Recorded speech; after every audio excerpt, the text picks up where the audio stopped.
The truth about reality, how to control and master. Hello everybody, and welcome to Male Wisdom. In this video, I'm going to talk about something important for all of us, how to control and master reality. Many people might think that's impossible, but I'm here to show you that it's not only possible, but easy too. So stay tuned and let me show you how it's done.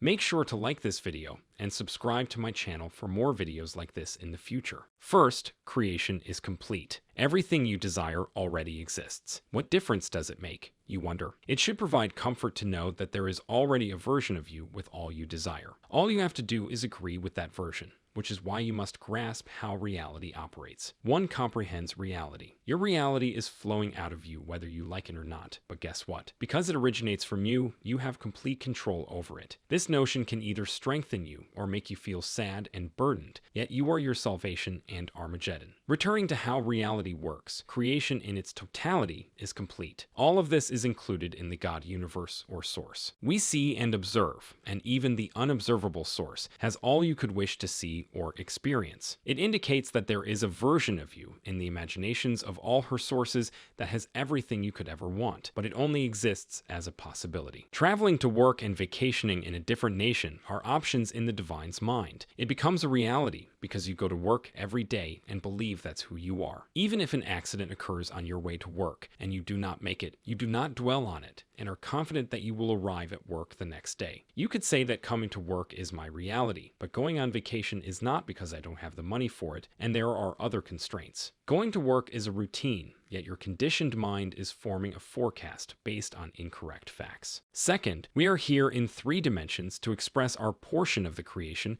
from the 4th dimension, the unseen or quantum realm. Your focused attention to a particular concept, accompanied by sensations, gives rise to the prospect of that thought materializing in your physical 3D environment. Your dominating thoughts form your mood, which defines who you are. What manifests is who you are. Because you reject those affirmations, feeling fewer of them does not function. Traveling to work and vacationing in a different nation are options in the divine's mind. It becomes a reality because you go to work every day and believe that's who you are. Even if an accident occurs on your way to work and you do not make it, you do not dwell on it and are confident that you will arrive at work the next day. You could say that coming to work is my reality, but going on vacation is not because I don't have the money for it, and there are other constraints. Going to work is a routine, yet your conditioned mind is forming a forecast based on incorrect facts. We don't know what the larger picture is. You could have a luxurious vacation in numerous ways, but your mind cannot forecast it because our restricted mind does not know. This is why we should let go of the house and fully immerse ourselves in being the person who already has the desire by constantly imagining the wish being accomplished. The supernatural will take care of the rest.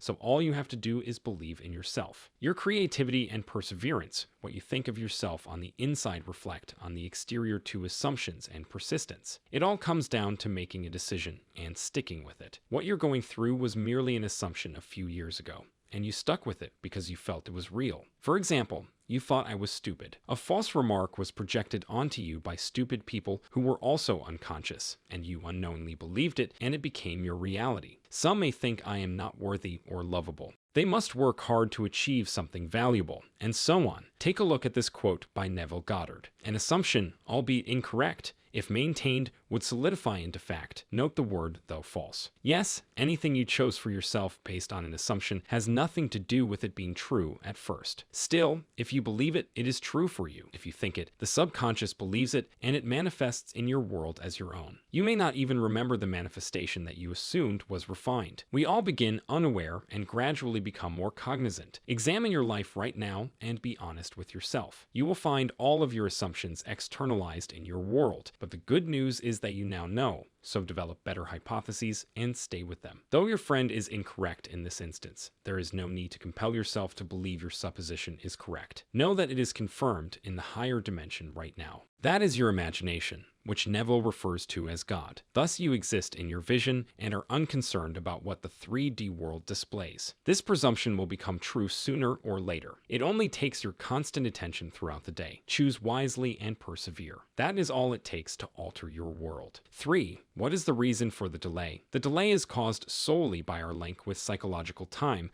since time is made up. We cannot envision ourselves obtaining what we desire instantaneously in our minds. Therefore, our belief in time is a significant impediment, but another factor is our changing beliefs. We believe one minute and then doubt the next, but if you genuinely fulfill a request in your heart, it manifests instantly as a feeling of happiness and calm. Therefore, you remove the desire for 3D manifestation and accept that it will occur naturally. You see, the display is instant in this manner. Mentally, we feel fulfilled and enjoy our lives, and 3D alters to mirror that, resulting in instant fourth dimension manifestation. That is our imagination at work. Nonetheless, as Neville stated, each desire has a gestation period. Each desire will require some 3D time because a baby is born in 9 months. However, as you feel the want fulfilled in your heart, you lose the desire for it, similar to how you feel after eating a large meal. 4. Do we have the ability to choose? This is a complex subject with many opposing viewpoints, but Neville Goddard offers the most compelling explanation. We only have freedom of choice. What happens once we make a decision or make an assumption that is out of our control? This is why he advises us not to be concerned about how our desires develop, because we can never predict them. Isn't it true that we shall go under compulsion and travel through a succession of circumstances that will lead to fulfillment? Nobody who became wealthy had an excellent blueprint for how he would do it. It happened as a result of the man's persistence in his dream. Our role is to decide what we desire and then leave the rest to the more significant being within us. Nothing happens in this world because of us. We are the producers of reality. We manifest where we focus our attention. Because this law of assumption is impersonal,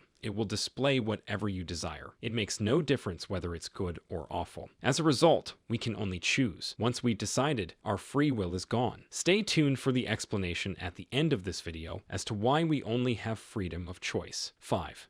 How much power do you wield? In our experience, there is some argument about whether others have free will, but the most widespread belief that I test is that as you push out, people will treat you how you feel about yourself and them. Everyone in our lives has a story and a perception of how we relate to them. If we modify that tale, we change the individual and our relationship with that person. They may have free choice in their own lives, but their behavior toward you will reflect what you have portrayed or assumed in your news story about them. As a result, you have complete control of your reality. You can alter people, circumstances, and yourself as you see fit. For example, if you suppose this story is about him, a criminal will treat you gently, but his attitude about the rest of the world may not alter because it is his freedom of choice. 6th, time is a delusion. It is now simply forever. Time is merely a psychological illusion, as Einstein himself admitted. Our minds require time to explain things in this three-dimensional reality, but the past and future exist only in your imagination. You can experience nothing, but the current moment can. You can only imagine the past and future, but when are you currently experiencing a history or future event? Isn't that right? Reality is where you are. You are currently in your room, but if you can travel in your mind to a one-time event and immerse yourself in it, that is real to you because you are experiencing it right now. The idea is that where you are is where you are. So it is genuine if you envision your desire and immerse yourself in it. You do not imagine what will happen in the future. You are feeling it right now. Thus, it is accurate, and what is perceived as authentic in the consciousness impresses the subconscious mind and manifests in 3D in your imagination. So letting go of time will rid you of unnecessary grief and lead you to believe that reality is only now, and how you feel in the now determines how the now moments will alter. 7th, there are difficulties such as wars and large-scale crises. Because we are all equal creatures with equal potential to impact reality, people who are oblivious of this fact will constantly be caught up. In other words, influential people create wars and conflicts, while regular people become entangled in a mess. Nonetheless, anyone attentive to this fact may always avoid these disasters in their own experience. This is because you impact everything, and the more you learn about it, the more people you can save alongside you, such as family and friends. The unawakened, as demonstrated by Neville, an example of escaping World War II, operate under the fear of scarcity. Therefore, they will always inflict wars out of greed and the belief that they must take from others because there is not enough. As a result, this world will always produce turmoil. 8th, because it is a game, it cannot be a utopia. God is participating in the game of life through us. As a result, to play genuinely, we have to forget who we are, because if we know who we are and do not have these human constraints imposed, what is the point of playing if there are no challenges? This is why, to make the experience true and surprising, we only have freedom of choice rather than free will. So we select, and the supernatural does the rest in ways beyond our control. As a result, this limited human form with complete amnesia of who we are is necessary. I'm going to teach you the art of not caring.